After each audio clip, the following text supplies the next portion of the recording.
博的演艺之路从不缺乏挑战。此前，他凭借青春、偶像、热血题材的作品走入大众视野，但这一次，他选择了与以往截然不同的刑侦缉毒剧《冰与火》。这是一个危险与信念并存的世界，是一个考验演员演技与心理承受力的舞台。对许多观众来说，这不仅是王一博的新作，更是他的一次冒险，一次证明自己能否跳出舒适圈的勇气。选择警察这一角色，本身就意味着沉重与责任。他要抛下过去的标签，真正成为荧幕上那个用生命守护正义的陈宇。在接受 Harper's Bazaar 采访时，王一博特别感谢导演的信任。能被选中出演这样一部作品，对我来说是一种鼓励，也是一种压力。导演并没有只看重他的外表，而是看到了他内心的坚韧与潜力。正是这种慧眼，让王一博有机会展示不同以往的一面。一个演员的成长需要伯乐的点拨，更需要作品的磨砺。冰与火正是这样的平台，它不仅仅是一部剧，更是一种考验，一种成长的催化剂。采访中，王一博坦言，我很喜欢这种能让我表达情感的剧本。在这部剧里，我还能用到枪，感觉自己特别帅。一句轻松的自嘲，不仅展现了他的幽默感，也让人看见他在角色之外的真实。观众会发现，他并不是一个冷冰冰的偶像，而是一个有血有肉、有情绪波动的年轻人。正因为这种真实，他与角色之间的距离被缩短了，让人更加期待他在荧幕上的表现。陈宇并不是完美无缺的英雄，而是一个有挣扎、有情感、有痛苦的普通人。他要面对危险的卧底生活，要在正义与牺牲之间做选择。王一博赋予了这个角色坚毅的眼神、果断的动作，却也注入了细腻的情感，那种在暴风雨中依旧坚持信念的执着。这样的陈宇既让人敬佩，又让人心疼。他不再是纸片化的人物，而是真实、立体，让人产生共鸣的灵魂。为了贴近角色，王一博毅然剪去了标志性的长发，换成了干练的短发。他不怕形象上的改变，反而乐于尝试不同的可能性。同时，他刻苦锻炼身体，增肌塑形，让自己看起来更符合刑警的气质。这些外在的改变不仅仅是视觉上的冲击，更是一种心理上的塑造。他通过这样的方式真正进入了角色，让自己在镜头前能够自然地散发出陈宇的气场。在剧组拍摄时，常常需要在倾盆大雨中完成任务，大地泥泞，双脚湿透，指甲缝里全是泥土。这些艰难场景不是几分钟的摆拍，而是连续数小时的煎熬。王一博在这种环境中没有丝毫退缩，反而全情投入。每一场戏都是汗水与泥水的交融，是毅力与耐力的较量。他用行动证明了，真正的演员不是怕脏怕累，而是愿意为了角色拼尽全力。王一博始终强调，一个角色不仅是台词和动作，更是内心的感受。他的职业态度正是用心去理解每一个细节。在冰与火中，他不仅揣摩陈宇的心理，还不断与导演搭档沟通，力求每一个眼神、每一个动作都符合逻辑。正是这种认真，才能让观众看到一个立体的陈宇，而不是表面的表演。王一博正在用行动告诉大家，真正的演员是要把心交给角色。冰与火自开拍以来，就引发了无数讨论。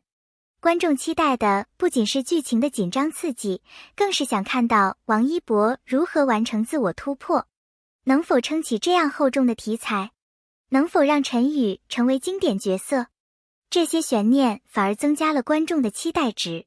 每一次预告片释出，社交媒体上都会掀起热议，这种热度也让剧集未播先火。观众的热情正是对演员最大的肯定。演员与角色之间并非单向塑造的关系，而是像两面镜子，相互映照，相互成就。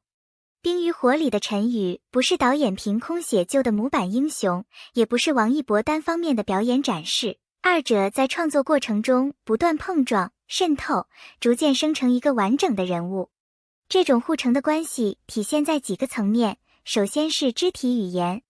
王一博通过对体态、眼神、呼吸节奏的微调，让原本冷静的台本角色出现裂缝，在关键时刻，一抹迟疑，一次无意识的握拳，便把陈宇从职责机器拉回到有血有肉的人。其次是情绪记忆法与现场即兴的结合。剧本设定了情境，但真正打动观众的是演员在当下找到的情绪连接。一段沉默，一声低语，往往来源于演员在片场与拍档、导演反复试探后那次偶然的真实流露。再次是物理付出反哺内心塑造，短发、增肌、泥泞中的坚持，这些外部改变不仅是形象需要，更在心理上把王一博锚定到陈宇身上，使得每个镜头的投入度更高。最后，导演与摄影的镜头选择也会反作用于演员，镜头越近，细节越多，演员就越需要精细的内在体验。反过来，演员的细腻表演又促使导演用更大胆的镜头来捕捉。正是这种相互刺激与回应，造就了一个既有职业高度又有情感深度的荧幕人物，让观众在惊险叙事中看到人的复杂与温度。一部剧是否值得追，不仅取决于剧情的悬念，更在于它能否在情感与思辨层面留下余温。冰与火在这点上具备多重吸引力。其一是情节结构的紧密性，刑侦题材本就擅长制造线索、误导反转的节奏，而本剧在每一集都以小高潮收尾，既保证了节奏感，也让观众持续被情绪牵引。其二是主题的厚重，正义与牺牲，法律与人性，信任与背叛，这些命题既贴近社会议题，也让角色在抉择中暴露人性裂隙，观众在追凶过程中被迫思考谁是错的，什么是代价。其三是演员阵容与表演张力，当一个观众熟悉的偶像真实承担起复杂角色，观众会在既有印象与新形象之间产生强烈对比体验，这种心理落差本身就是观看快感。其四是视听语言的加分，暴雨、泥泞、枪声与静谧的室内对峙交错，营造出强烈的视觉对比，配乐在紧张处被抽离，在情绪处被放大，引导观众心跳。最终，一部值得追的剧不只让你看完悬念，更让你在结局之后不停回味、讨论与分辨，这正是冰与火能成为追剧标的的所在。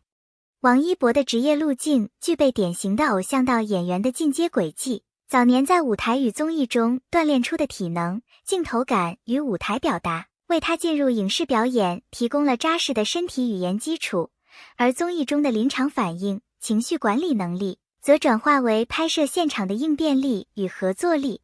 但真正的跨越在于他如何把舞台上的光环转化为角色里的质感。这需要时间、刻意训练与选择，包括接纳更具挑战性的剧本，进行体能与表演强化训练，以及在片场把握细节。值得注意的是，成长不是线性的名气累积，而是一次次在不同题材中被磨练的自我重塑。在青春剧中练习镜头亲和力，在动作戏中锤炼身体与节奏，在刑侦戏里学习内敛与张力。公众常看到的是光鲜亮丽，但演员真正的成长常伴随着隐形的付出，反复揣摩角色动机，夜以继日的体能训练，以及接受失败后的调整。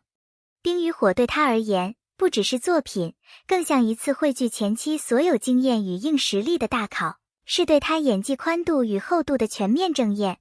把王一博以往形象与冰与火中的陈宇并置，可以看到明显的颠覆与突破。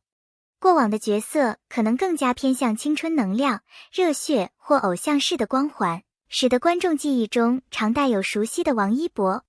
但陈宇的内核是沉重的职业伦理与复杂的心理负载，需要演员压抑外在的光彩，把注意力集中到眼神与微动作中去呈现。突破首先体现在情绪表达上，从外向的激情转向内向的压抑，需要用最小的外在动作表达最大的信息量，这对表演控制力提出极高要求。其次是气场的转变，从青春偶像的亲和感转为职业刑警的威严与隐忍，这要求体态、声线、动作节奏全面调整。再次是叙事重心的改变，以往角色可能依赖浪漫或友情线索推动情感共鸣，而本剧中情感更多来自职责冲突与牺牲选择，这种类型的情感更深沉，更难以表演。最后，突破还体现在观众期待的重塑上。当熟悉的面孔带来出乎意料的内在厚度，观众的认知被迫更新，这种更新本身就极具爆发。